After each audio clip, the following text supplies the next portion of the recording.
The Bengals are once again being sent to play in Baltimore in prime time for the fourth year in a row. That's right. 4 straight seasons we've had to walk into the Ravens' home field under the national spotlight. Fair? Didn't think so. But hey, before we dig into this mess, if you're already fired up, do me a favor.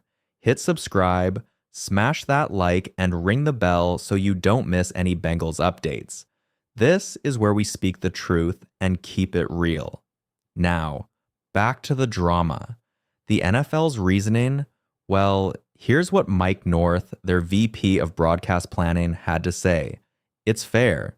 You can't fix every trend in a year or two, but once it becomes 3, 4, 5 years, yeah, we probably need to adjust. Probably? Seriously?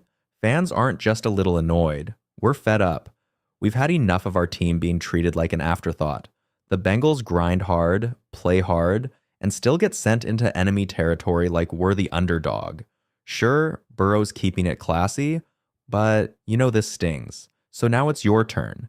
How do you feel about another primetime trip to Baltimore? Drop it in the comments. Let's make some noise.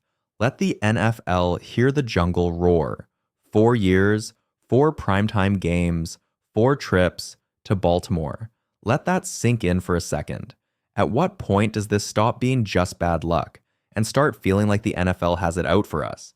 Because let's be real, this isn't just annoying. It's a competitive disadvantage. 1 or 2 primetime games on the road? Fine. Maybe even 3 if the schedule just happens to fall that way. But 4 in a row and all in Baltimore? That's not a coincidence. That's a pattern. And here's the kicker. The Bengals have done everything right. They've built a championship-worthy team. They've turned a small market franchise into a national story. Joe Burrow and Jamar Chase are must-see TV. So why is it that when the bright lights come on, we're always sent packing to someone else's stadium? Sure, Burrow handled it like he always does. Calm, collected, and straight to the point. It's ridiculous. He's not wrong. And when Thanksgiving rolls around, he'll show up like he always does. Focused, fearless, locked in. But we, the fans, we have every reason to be mad. Because this doesn't feel random anymore. It feels deliberate. And let's cut the small market excuse. Kansas City isn't some media giant, and they're hosting primetime games like they've got season tickets to the spotlight. What's the difference? A few wins and maybe a celebrity in the luxury box? Look, the Bengals aren't playing second fiddle to anyone.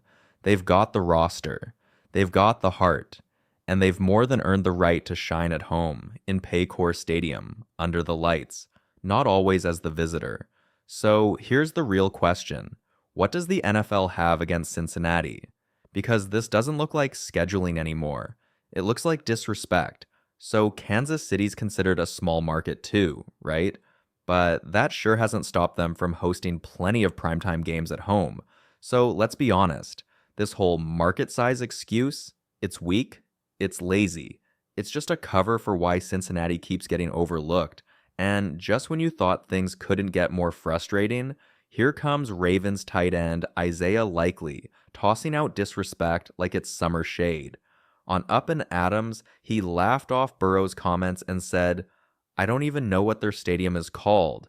I just know when you come to the bank in prime time, nobody wants to be there." Wow. Real cute. Yes, the Ravens have beaten the Bengals 4 times straight. Cool. Congrats. Enjoy it. But don't act like the Ravens invented fear under the lights. Here's the truth, Isaiah.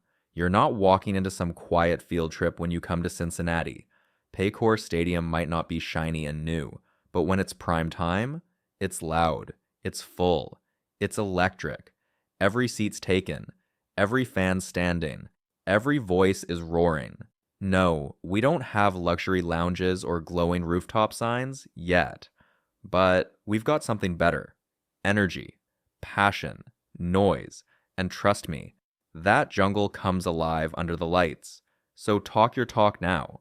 But come Thanksgiving night, the Bengals aren't just showing up for a win. They're showing up to make a statement. And if all goes well, your turkey might not taste quite as sweet with orange and black dancing in your end zone.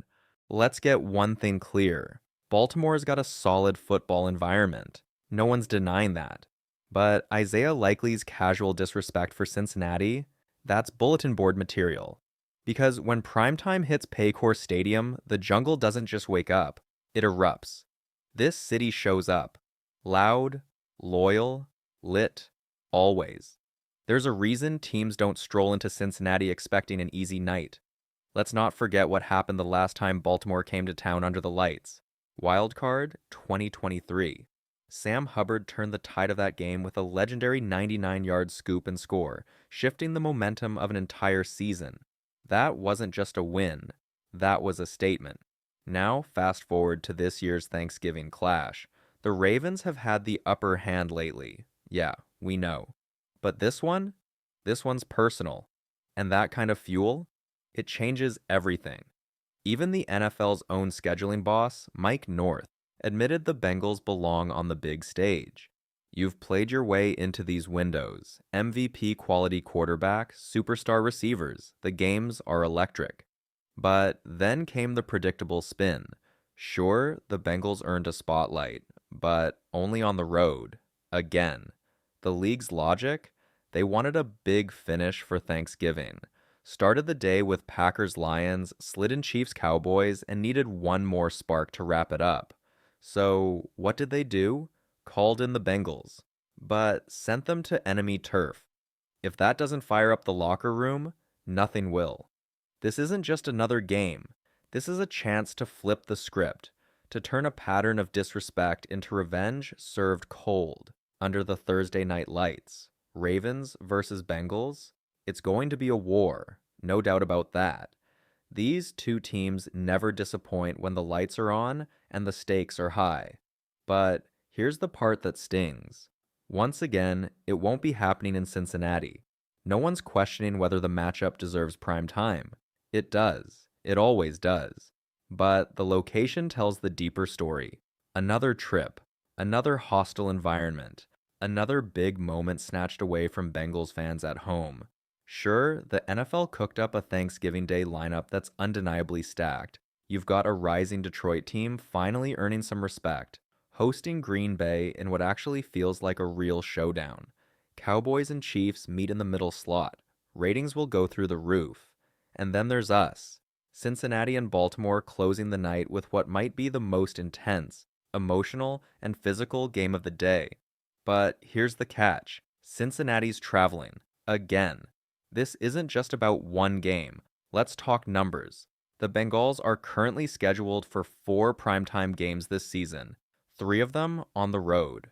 Last year, 6 primetime appearances. 5 of them were away from home, setting a league record. Now, yeah, not all of that was set in stone from the jump. Some games were flexed late in the season. The Sunday night game against the Chargers, the Steelers matchup that got bumped up, and sure, a few surprises popped up. But the pattern is hard to ignore. The Bengals are consistently being asked to shine under the lights, just not in their own house. That takes a toll. Physically, mentally, emotionally. Prime time isn't just a late start. It's a full shift in preparation, logistics, recovery. Stack that on top of constant travel. It's a burden no elite team should be asked to carry season after season.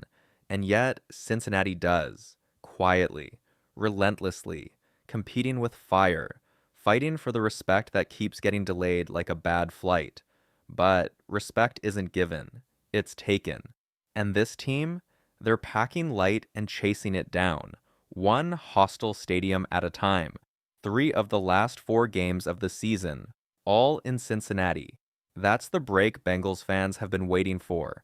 After carrying the weight of yet another road-heavy primetime schedule, there's finally a silver lining, a chance to finish strong in front of the home crowd. Let's paint the picture. If all goes right, this team won't be scrambling for a wildcard spot. No, the vision is bigger. Home field advantage, a first-round bye, the AFC's top seed. That's the mission. And if that's in reach, those late-season games could carry massive implications. Here's where it gets interesting. With the NFL's tendency to flex major matchups into prime time, Those final home games could become the moments where the Bengals take center stage on their turf. But why does it always take this much to get there? If the league is so eager to feature Joe Burrow, if they're so keen on showcasing Jamar Chase, then why keep pushing Cincinnati into enemy territory under the brightest lights?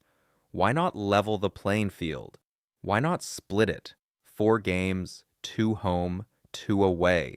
It's not asking for favoritism, it's asking for fairness. The Bengals have earned that, not through marketing, not through drama, but through grit, results, and raw talent. Cincinnati doesn't need handouts, they need balance.